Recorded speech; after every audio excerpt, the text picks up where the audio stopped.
Chicago and the Philippines. A comprehensive review of the week's special community events, featuring many exciting personalities, handled by the most professional Chicago Philippine Reports TV staff. Good afternoon and welcome to the Chicago Philippine Reports TV, still the #1 Filipino show in the Midwest. I'm Girly Pascual. Welcome to our show. Today we have all the top stories from the Philippines. We also have what's happening in our own Filipino-American community of Chicago. We have interesting interviews led by our very own executive producer, Miss Veronica Layton. We have Bridget Cotero Carino. All these are coming up and more afterward from our sponsors. Please stay with us.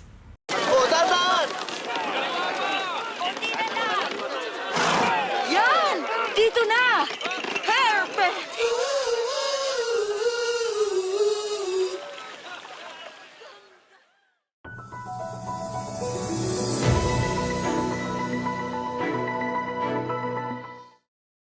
The Senate Impeachment Court will not resume the trial of Vice President Sara Duterte unless and until the House of Representatives complies with its orders from last June 10. In remanding the articles of impeachment to the House last June, the court gave two orders to the House. First, a certification it did not violate the constitutional limit of one impeachment per official per year. The second, communication from the 20th Congress that it will pursue the impeachment against the Vice President. The court spokesperson maintained that the court's intention is to move forward, but it wants the process to be beyond reproach or it may lead to more delays. The House has no deadline to comply. Kung makikita niyo po, yung order po ng impeachment court nung June 10 ay conditional po yung pag-set ulit po ng convening doon sa compliance po ng House of Representatives doon sa second order. Kasi gusto po nila na magkaroon na ng appearances doon yung House prosecutors at yung defense. Kaya po hinihintay po ng impeachment court as a condition sine qua non na ma-comply po ng House po yun. Yung po yung import ng second order po. The spokesperson also believes that a resolution is needed for the authorization of the prosecutors.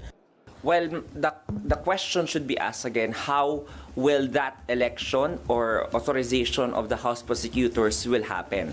Paano sila ma-authorize? In what kind of action?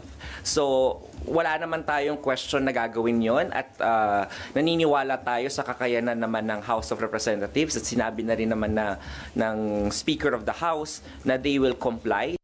The House has sailed the requirements, but they're looking at complying just the same. There is no legal basis, but of course we are trying to do everything to somehow comply with the requirement of the Senate Impeachment Court. To be honest with you, itong nire-require po sa amin, we believe na parang medyo hindi may problema talaga, diba? Questionable.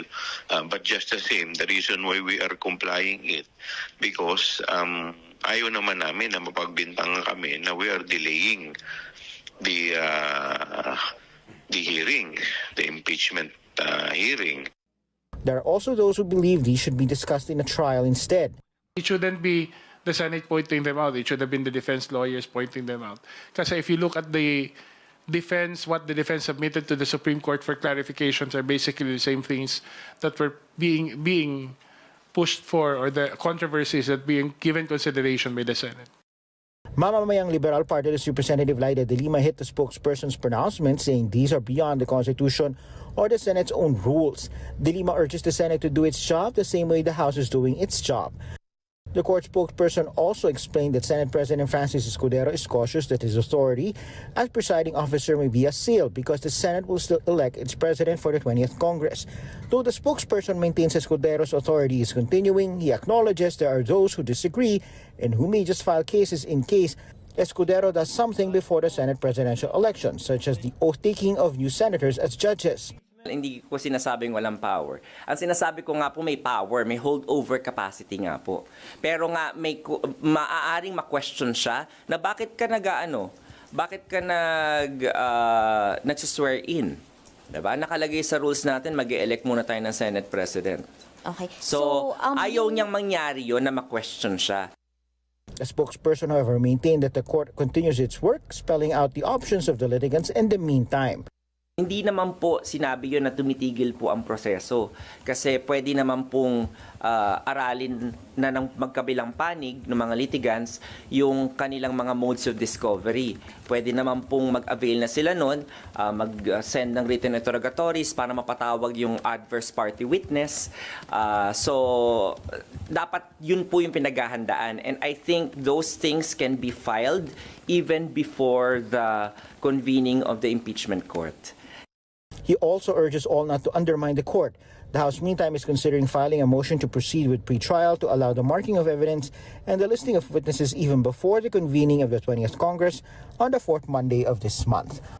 Senator Sherwin Gatchalian is pushing for a bill that will tighten regulations for online gambling.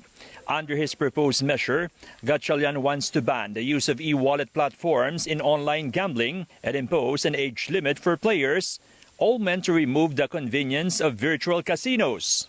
Marami kaming balita na pati bata ngayon ay nag-online gambling na ngayon. So hihigpitan namin ito, tataasan yung age from 18 to 21. Tapos ang minimum bets is 10,000, ang top up is 5,000. The lawmaker adds he is against outright banning since it may push operations underground, making regulations and scrutiny difficult. In a social media post, Cardinal Pablo Virgilio David criticized government's handling of online gambling, calling it a theater of the absurd. He said officials are committing moral negligence in allowing widespread access to betting platforms. Cardinal David said the government is complicit in exposing children and families to the dangers of gambling addiction by legalizing online platforms that are accessible 24/7, even to minors.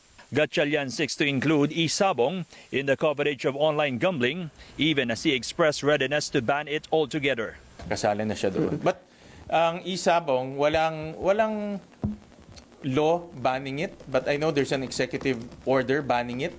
No? So, siguro pag-aralan, kasi ako personally, I'm against e-sabong. No? Dahil talagang nakita naman natin yung nangyari nung inalawin e-sabong. So we'll also study whether to pass a law to permanently ban e-sabong. Gatchalian also wants to ban celebrities and influencers from endorsing online gambling. His bill also bans advertisements near schools, churches, and government establishments. Cora, a lady guard from Parañaque City, started to bet online since 2024 after this was introduced to her by a co-worker. Halimbawa, ngayon naglaro ako. Bukas pag naglaro ako, maglulod uli ako ng ganun. A sociologist from the University of the Philippines explained, aside from being very accessible, there are other factors that entice people to gamble. Ginagawang laro ang gambling. Pero alam naman natin ang sugal ay hindi ganun kasimpleng laro. Nagiging mali ito lalo na kapag nagiging addiction na ito. Like drug addiction, alcohol addiction, gambling addiction is not just an ordinary problem but a mental disorder. It is known by the World Health Organization that gambling is now a disorder. It depends on the need of the resident. May mga tao that sa umpisa pa lang that they understand that they have a problem. Senators Pia and Alan Peter Cayetano have filed their own bills seeking to prohibit online gambling in the Philippines. The bill will create an online gambling control task force under the administrative supervision of the Office of the President for enforcement coordination among concerned agencies.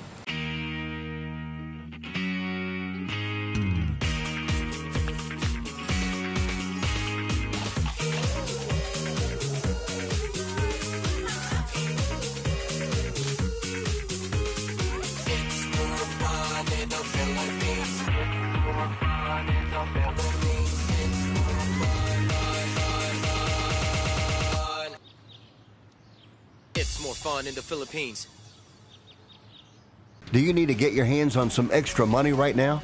Maybe $25,000 or more? If you're a homeowner, now is the perfect time to get cash out. While homes in many neighborhoods like yours have gone up in value, you can use the money for anything. It's yours. You can buy an investment property, pay for college, pay off higher interest debt, or make home improvements. A cash out refinance is the perfect solution to get the cash you need. If you need $25,000, $50,000, or even $100,000, now's the time. Home values are up, and so is your equity. We offer you a way to use it. No need to sell your home or use your savings. Call New American Funding now and speak to a cash out refi specialist and see how much cash out you can get. Call New American Funding at 855-332-3929. That's 855-332-3929. Call 855-332-3929. Via Times, vital news, vibrant views for the Filipino Asian communities in Chicago. Via Times for your most interesting and exciting reading and your party coverages. Via Times has very interesting columnists. You name it, Via Times has it. Law, Filipino news, dentistry, immigration, humor, serious opinions, health, beauty, mysticism, Bata Corner, showbiz, and intelligently written editorials. Call Via Times at 773-866-0811.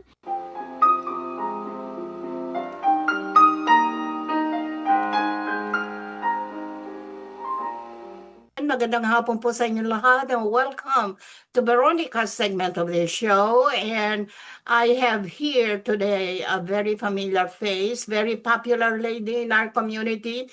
And she is the recipient of the Humanitarian Award by the Philippine Independence Week Committee that was celebrated the other day, this last weekend. Help me welcome Miss Nora Chai. Good afternoon, Veronica and Cprtv, Via Times, and the listening audience. Magandang hapon po. All right. Okay. So Miss Nora is really deserving of this award, and she has done dozens of medical missions in the Philippines and other parts of the world. And Miss Nora, will you please share with our audience again the humanitarian works that you have been doing all these years? Well, first of all, I want to say thank you, and it was an honor to be a recipient of the Humanitarian Services Award by PIWC. And of course, I want to share this with the other helping hands who made this possible. And what I mean is the collective efforts of those who supported the mission, like the donors, sponsors, and volunteers. I could have not done it without the helping hands of these people. Well, first of all, it's just been my dream since I was a nurse in the USC Charity Hospital, because I saw the needs of the people there who needed medical care, but they didn't have the funds or the money to do it. And I did promise to myself that someday when I can afford it, I will be able to help the marginalized kababayans in the Philippines. And that's how all it began. And it continued for all these years. And I did involve our children so that perhaps they will be able to be inspired to know how to be charitable and hopefully to be able to continue the legacy or the charity work in the Philippines or in another country that needs help. It is definitely a beautiful legacy that you are living here in our community, not only in Chicago but also in the Philippines. But you are Especially the Philippines. You have been involving not only yourself but your family, your beautiful family, and from your husband and children and grandchildren. Okay, Nora, how are you able to do all this thing besides dealing with some other matters in your life? Actually, in the beginning, because we were just struggling, a nurse and engineer, we did as simple as just goods distribution, visiting orphanage like Hospicio de San Jose, and then I got involved with Bantay Bata and Gawad Kalinga. We started, in a humble way. We did and gave the best of what we had, and of course, I joined the Philippine Medical Association of Chicago, and since 2002, and that's how I learned, you call on-the-job training, how to do medical mission, because this group was doing surgical and medical mission in the Philippines, and that was since 2002. And and I think we had an accident in 2018, and we survived. And I think that's when I felt that I could expand the mission on our own. So that's what I did. We did. Uh, we did Payatas in 2016, and this year, was it 2016? No, no, no, 2023. We did Payatas, and this year we did Paseco, which was surgical mission through hospital on wheels with Dr. Jean Sanchez, and I had a dental team. I had a lot of goods distribution because I did have volunteers, donations. Such a blessing. I did not even have to solicit hard. People were coming and volunteered to help me out. So that's it. That's the that's the story of how we did charity work in the Philippines. So what actually drove you to really get involved in these humanitarian activities that you have been doing for many years in your life? I guess I started, as I said, the USC Charity Hospital. I saw the poverty, and people couldn't afford to have medical, how you call that, medical assistance or treatment. And I really felt so sorry for them. And the highlight in my life especially is that when there was a child that was, I think we just estimated that she was 9 years old. She was brought to the hospital from Sapang Palay, and we didn't know anything much about her. So to make the story short, the nuns in the USC advised me to adopt the child, and that's how I think my charity started. We did adopt the child, and she was under the care of my grandmother because that was the time I was leaving for the United States as an exchange student nurse. And it's just a feeling. I just wanted to do it, and because Fred was successful, and we were able to do financing, and I guess I said before, once I get the money, I will try to help, and that's what it is. I promise, and promises fulfilled. And you felt you really have been feeling these blessings that you've been getting from Oh yeah. other. Oh yes. It has always been like that in my life. It's just because it's a, how you call that? It's a feel good feeling, you know. Yeah, you really have been blessed. And because I've been blessed. You know it, Miss Nora is what we call in our community as really a doña. She's really quite wealthy, and really, she's really a blessing. Thank you. Right, Nora? Don't you think that you are really blessed? I think so, especially surviving the accident. Yeah. Because if I may mention it, it is sad, but it is true though that there were 11 of us, 7 did not make it, and the driver and the 3 survivors. One of them is a doctor in Chicago, and I have had a lot of injuries and long recovery, and to me that's a greatest blessing because we survived. I'm alive, and for me, it's time to give back more. If I can do more, I will want to do more. Yeah, she was talking about that horrible accident that she met a few years ago, where she was 2018. 2018, where she and her husband and another couple were the only survivors out of the van full of people in during that time. And I know how it happened in I know sorry. how she feels, and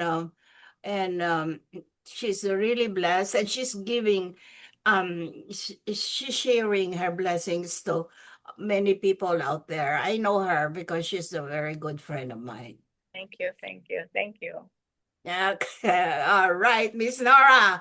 Okay, really congratulations. Are there some Thank you. May I say something? people you want to say thank you? Well, I just hope that this interview will inspire our kababayans, especially the young people. Our lives here in the States is much greater than the people's lives in the Philippines. We have such poverty. If you can just share a little bit of your blessings, that would be, I'm asking you to please do it for our marginalized kababayans. They need help. They need help. Thank you. Yeah. And she's helping a lot of people back home when she goes back there, and that's why she's blessed. Okay. She's sharing her blessing. You'll get the blessings too if you do it. I'm kidding. I want to share Because there's a saying, right? Goodness begets goodness. correct. All right, very good. Okay, Thank Miss you. Nora. Thank you. Congratulations once again. The very special person for receiving the humanitarian award, because I know that this is the first time that they put that category in the in the PIWC awards, right? And by the way, Nora was our past woman of the year.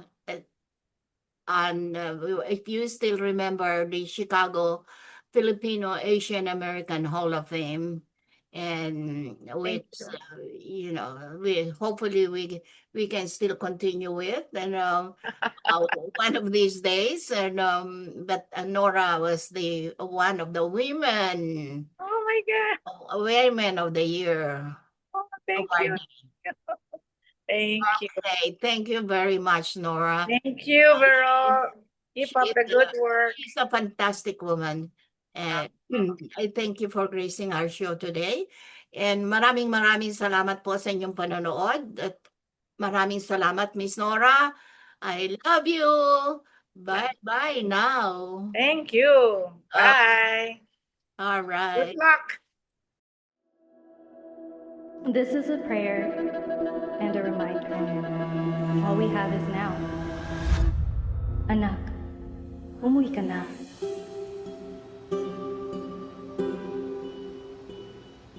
Worldwide this morning, growing concern over a growing health crisis. The World Health Organization has just declared that this is a pandemic. Hi. I can't hug you. Don't touch me. Over the last several days, we have seen peaceful demonstrations. Protests over police brutality continued here in Austin. Remember when you started going to college? You came home a liberal? Dad, please. That's what we did to you guys in school. All these people that we never met and never will meet because of what had happened to them. It's just too much. The way that our family communicates is not necessarily, it's not great. What advice would you give for those of us that are struggling? Deal with it.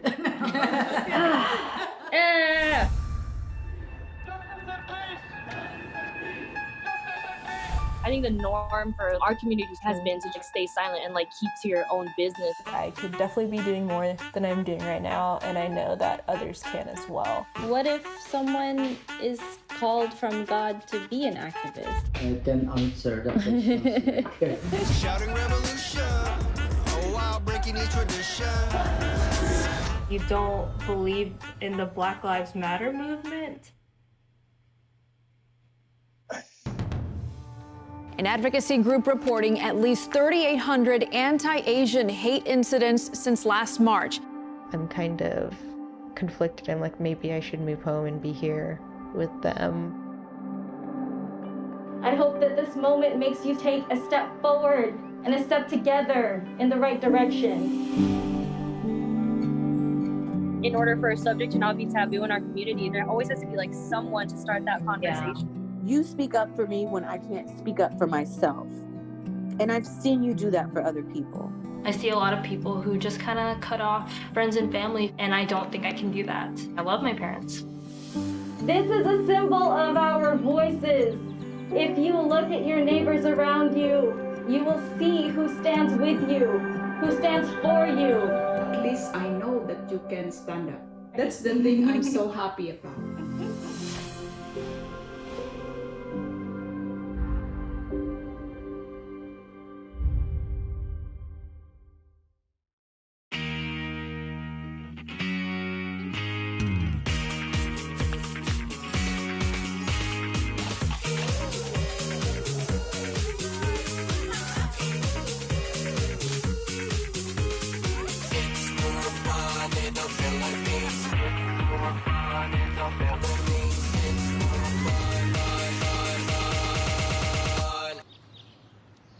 It's more fun in the Philippines.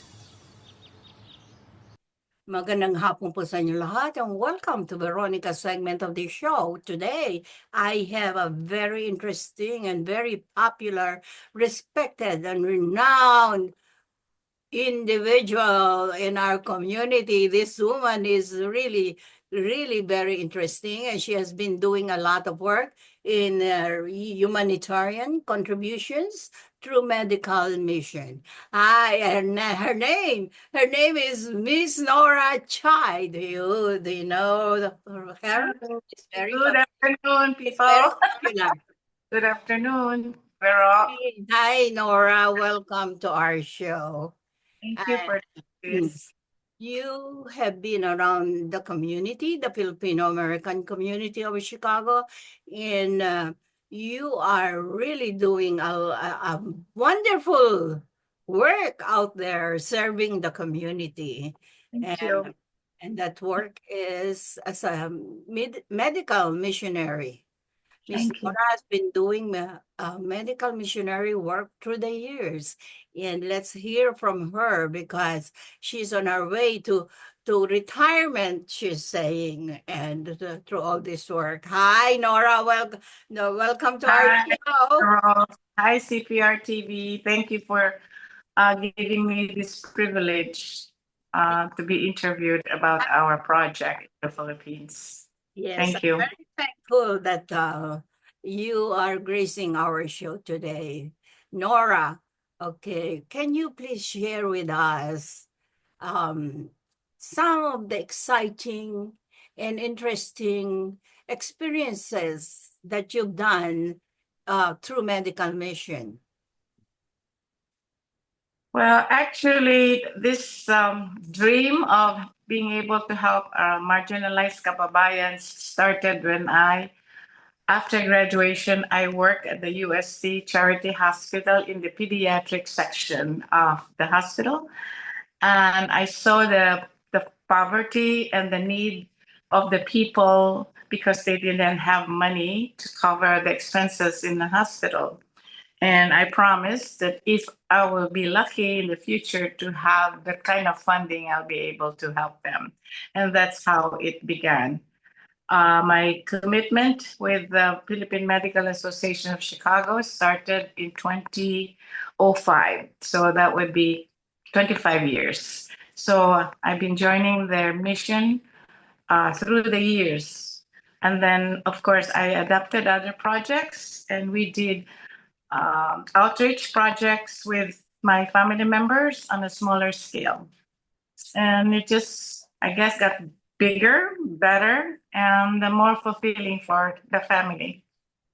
So, and the last one was actually after we had an accident in 2018, and I did promise because we were survivors that I would do payatas, which was in my bucket list anyways, and Baseco. So I was able to do that. Baseco was this year in February 16, 2025.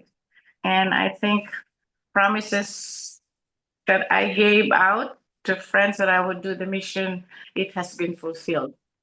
And I think that's going to be my last one because I'm already going to be 80 this year. Well, yes, because you've been doing it through the years, and maybe you are really getting sick. I mean, really tired of doing this. Oh, it's time for me to attend to our personal stuff, at home, and even start downsizing, I guess, and start moving and make life simple. So professional, you are a nurse. Oh, yes, I forgot to mention that. You'll The be bachelor's degree. as a nurse. And that's why you are doing a medical mission in your. Oh, yes, I forgot to mention that. Yeah, I have a bachelor's degree from University of Santo Tomas. And I did work throughout in the ICU, CCU area of, in nursing. That's what I primarily did with my profession. Anyways, but then I sort of just joined the registry when I married Fred, so I was just registry or part-time through the years, maybe like working 2 days a week or once a week just to keep my license in order. All right. And so out of your retirement is when you thought of doing this philanthropic work, actually. And and this is just for the Philippines, or what? Have you done other countries for your medical missions? Not really. I was going to join the Bolivia group, but for some reason it did not happen. But my heart also was, if I have to go to another country, I would rather go to the Philippines and touch different areas in the Philippines, because we really, really need help. I mean, the people do need help as far as medical, surgical, even dental, even as simple as circumcision. There's just so much that the Filipino people can benefit from doing the mission in our country. I think you're still young to retire from what you're doing. Veronica, I'm going to be 80 this year. You're still young. Yeah, look at you. You still look so pretty. We will still continue to contribute, participate, but nothing big anymore, because this last one was actually our Thai medical, dental, and surgical mission. And it was really, it was successful and it was really big. But I was lucky because we had a lot of good, dynamic donors and volunteers. So I couldn't have done it without them anyway. So it was really very fulfilling and a good experience, a very good experience for the family members who joined us, which is our children and grandchildren. Yeah, you also involve your children and in-laws, right? Yes. Even our 4 years old was distributing goods, and she was just became a different person. She's usually throw temper tantrum, but in the mission, none of that. She was going around distributing goodies, snacks, loaf of bread. She was just simply happy doing it. And she asked me if I'm gonna do the mission again. Not that she knows what mission really means, but she did ask me if we can do it again. That's very nice. A very good example to show your children and grandchildren how to help other people. And yeah, I hope so. You have mentioned a little that they will continue that. Very good. So, anyways, yeah, it is a good feeling that, actually I always say the phrase, and Brian actually wrote it down in the book that they wrote about the mission. And I would summarize it by saying, this mission, even if you do the medical, giving the medicines, or, well, the dental, which is good, but the surgical is more of a life-changing procedure for the kids, because of the cleft lip or upper palate or removal of the tumor. And the goods distribution for me is actually just temporary, in the sense that you just give them a good day for one day, And I always say it's like a speck of light that we are able to give to our kababayans because their lives they're living is dark. They're in the dark, you know. And but for the people, they really what do you call it, a yearning for like food. So that one day doing the goods distribution is like fiesta for them. And to me, it's a speck of light that I give them to those lives who are in the dark. You know, a lot of the children even go through garbage to look for food. So when you give them something good, like even simple carne norte, they'd say, sarap lola, kasi mas masarap kaysa sa basura. That I was told to me by a girl, and I always remember that. Okay, you were talking earlier about these places that you went to, the Maseco and the Payatas. Can you please explain to our viewing audience what these places are in the Philippines? Okay, make it quick. Payatas is known as the Smoky Mountain. You know, Payatas was a garbage dump, and it became so huge, like, well, you know, it's like a mountain or mountain hill. And a lot of the people do live on the base of the garbage, or most of them would live on top of the garbage because that is their source of livelihood. They do recycling, and a lot of them just live on top of the garbage dump. So it was emitting methane, so that's why they called it Smoky Mountain. But one day it erupted and then buried a lot of people. From what I understand, 700 people were buried alive, and that is Payatas. The garbage now has been moved to Montalban, so they have cleared up that area and it's fenced. So I don't know what the project is going to be for that one. And then Baseco is actually, I really don't know the details, but it's called Bataan Shipping Engineering Company, which was started by the Marcoses. And I guess it was maybe a dockyard, a shipping, or I don't know, maybe Philippines was doing business in Asia, or maybe I was even thinking maybe that was the time they were doing something with Bataan project. And but then when Cory Aquino came into power, she sequestered the whole area. Then eventually, when the time for former President GMA, she sequestered, I'm sorry, Cory Aquino sequestered, and then GMA took it back and then opened up the area for our kababayans to be able to reside there. I guess I don't want to use the word squatter, but they were allowed to live there, you know, for free. So there was an influx of a lot of people from the south, and it became a residential community. But it is now the biggest poor urban community in the Philippines, Baseco.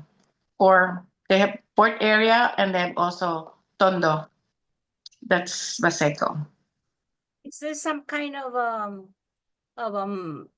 kind of a hill or mountain that they built, or to live in? No, Payatas, no. It was all garbage dump. That's why it became parang, hindi naman mountain, but just, you know, a big amount, tall amount, I mean, many garbage disposals from different places. And so it became like a hillside. Now, Baseco, no, there's no mountain, or it's not a garbage dump area, but it's more residential area that it was open for the people of the Philippines to stay for free. So people came all over from the north, actually marami from Mindanao and the Visayas area. And their daily living is by rummaging through the basura. Yeah, the Baseco people, I mean, sorry, Payatas people, yes. yes. Ano ba That yan? was their livelihood. They went through the garbage, and then they'll collect like plastic bottles, paper goods, that's being recycled. And of course, a lot of them, because they're hungry, they do search for food, leftover. So narinig mo yung ano bang tawag doon, where they get the leftovers and then they stir fry it and then they sell it, or that's their food for the day. I forgot the term that they use, but they collect all the leftover food, like extra food from, McDonald's, Jollibee. Oops, sorry, I'm mentioning them, but something like that. I think you know the term, but anyway, so that was their livelihood. I see. So, well, helping people like this, I'm sure really it makes a tug in your heart, and I really don't know how you could do it all these years, but must really be your humanitarian heart to be helping. Yeah, it started many, many years ago. And actually, I was able to involve the kids, and we did small scale outreach doing Hospicio de San Jose orphanage. And I took them also to some poor areas like even Tondo. And we did also Gawad Kalinga, which is in Bulacan and Parañaque. And if I am proud to say that we were able to help and build 50 homes for the people dislodged from the river of Marikina. And they were transferred to Towerville, which during our time, I think it's Sapangpalay. And those things happen without plans. It just happened. I guess I was meant to go back there and do something, because I did go to Sapangpalay when I was in senior year of my nursing profession. What Anyway, what tips can you give to our viewing audience, or for those people who want to follow your footsteps? oh no. um, Many times I also say, what am I doing here? When you do this charity work in the Philippines, it's like I've asked myself too, what is the government doing about this? But if you really look around, even the United States, we do encounter homeless people. So putting that aside, I just thought I will just do the best I can to be able to make a difference in someone's life. Never mind about politics, government, or whoever. That is my personal agenda with Fred and my family. And because it is a satisfying experience, it just um, so meaningful. I can't explain it to you, but to see a smile of a kid who was eating like the small amount of pancit we gave him, it's so hard to describe. Indescribable feeling. Happy. I'm really, yeah, happy. Actually, that's why for many, many years I really don't talk about our charity project for the most part, with the other people. Well, I just want to do it as I call that, diba, we have purpose in our lives. And when we had an accident, I think something was telling me that I have to give back more, because we survived and we are alive. So. all right, very good. Dora, I know you're Yes, very. ma'am.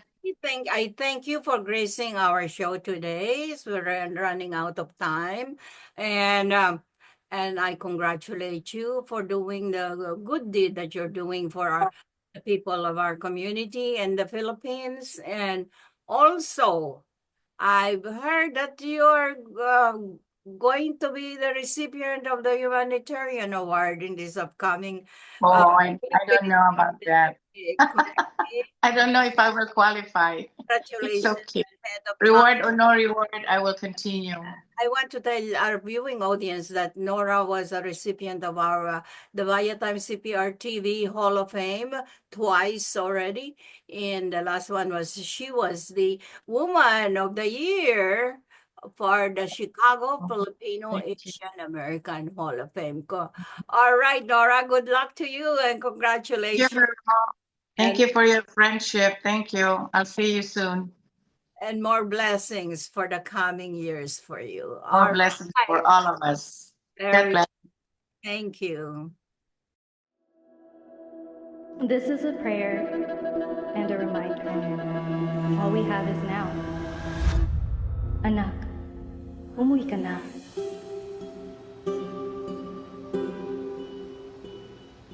Worldwide this morning, growing concern over a growing health crisis. The World Health Organization has just declared that this is a pandemic. Hi. I can't hug you. Don't touch me. Over the last several days, we have seen peaceful demonstrations. Protests over police brutality continued here in Austin. Remember when you started going to college? You came home a liberal? Dad, please. That's what we did to you guys in school. All these people that we never met and never will meet because of what had happened to them. It's just too much.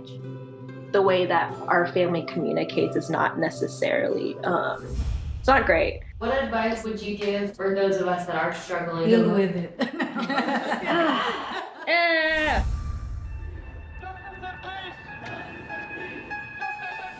I think the norm for our community has been to just stay silent and like keep to your own business. I could definitely be doing more than I'm doing right now, and I know that others can as well. What if someone is called from God to be an activist? I can answer that question.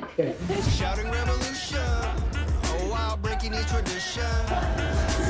You don't believe in the Black Lives Matter movement? An advocacy group reporting at least 3,800 anti-Asian hate incidents since last March. I'm kind of conflicted. I'm like, maybe I should move home and be here with them. I hope that this moment makes you take a step forward and a step together in the right direction. In order for a subject to not be taboo in our community, there always has to be like someone to start that conversation. You speak up for me when I can't speak up for myself.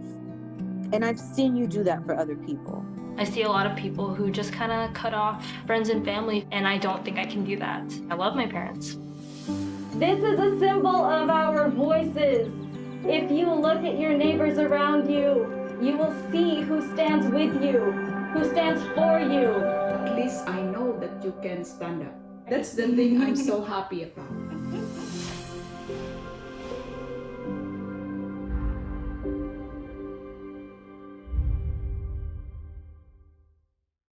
We would like to welcome all of you to Baladna Jewelry. We have a very big selection of 21 karat gold jewelry imported from the Middle East, from Dubai, Saudi, and Bahrain. And we have a very big selection of diamond.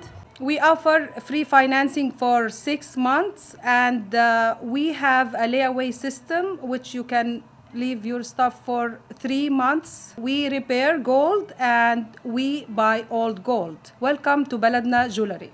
Salamat po.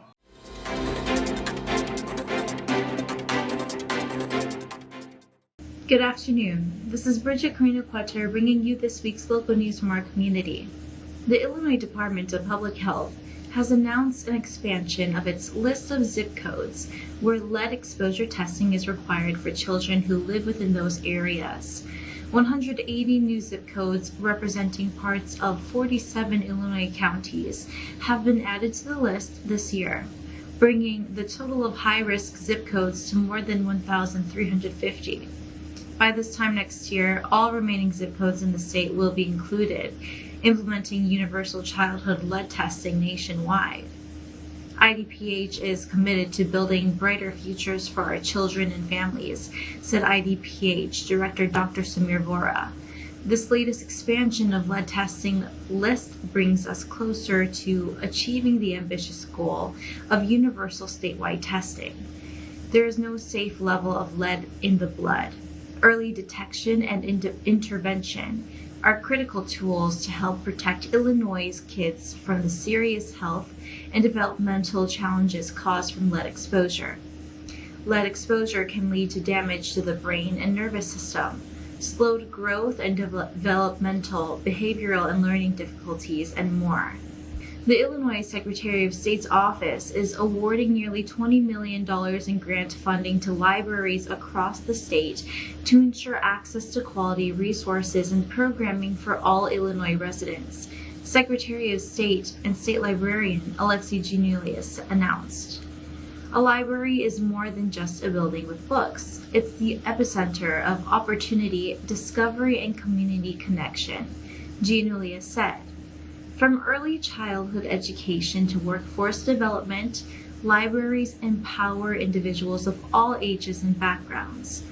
Properly funding our libraries will ensure that they are able to continue generating an outsized impact in communities across Illinois. News of the grants come amid federal cuts to library budgets nationwide.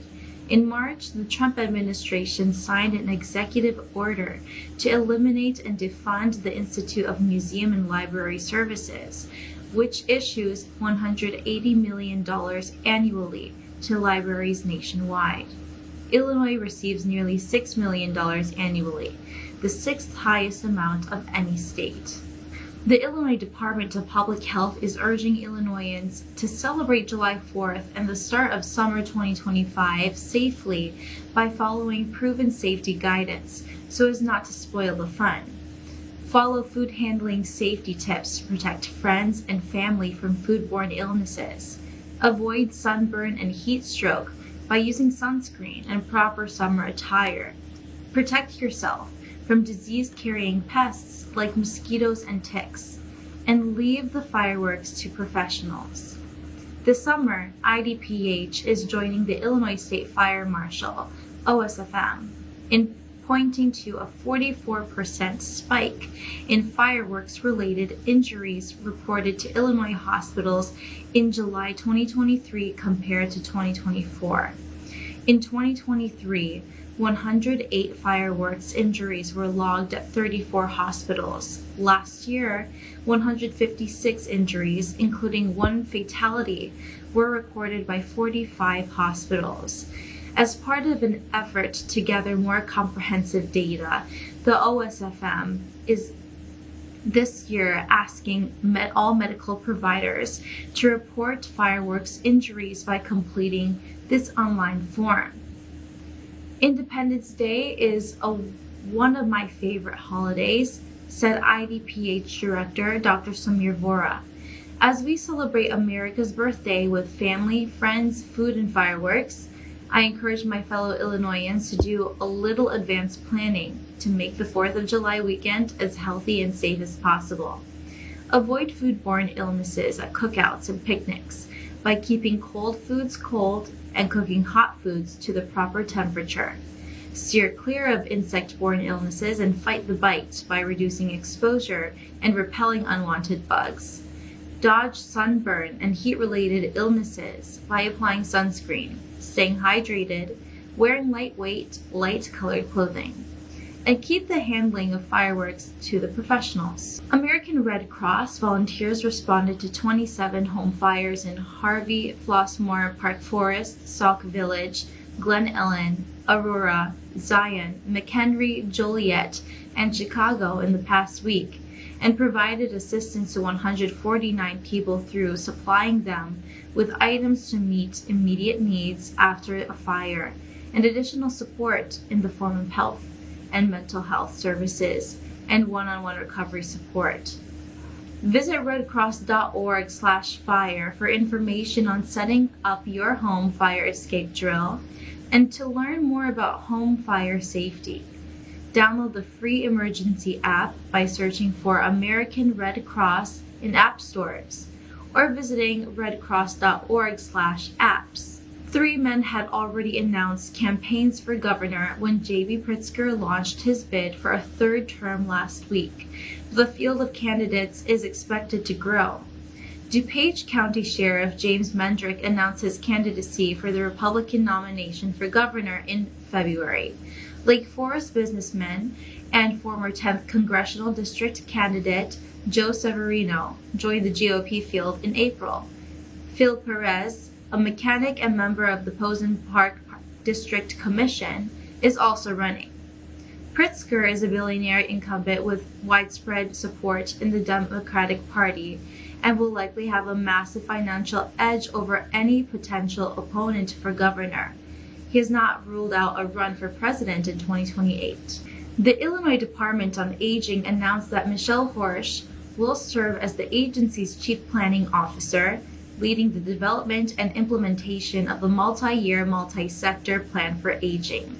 Since late 2024, Serena Worthington of RRF Foundation for Aging has served as the interim MPA ambassador, spearheading the initial planning phases and working with the interagency task force, as well as the Community Advisory Council, which is co-chaired by Mary O'Donnell, President and CEO of RRF Foundation for Aging, until IDOA could identify and hire a full-time CPO and Community Advisory Council co-chair. Michelle Horsch is a wonderful fit to lead our efforts to transform the circumstances in which Illinois residents live and age, said IDOA Director Mary Killow. While welcoming Michelle, I extend my deepest gratitude to Serena Worthington and RRF Foundation for Aging for partnering with IDOA and allocating significant staff time and resources to support the initial planning stages of the MPA. That's all for today. Thank you for watching our news this week. This is Bridget. See you next time.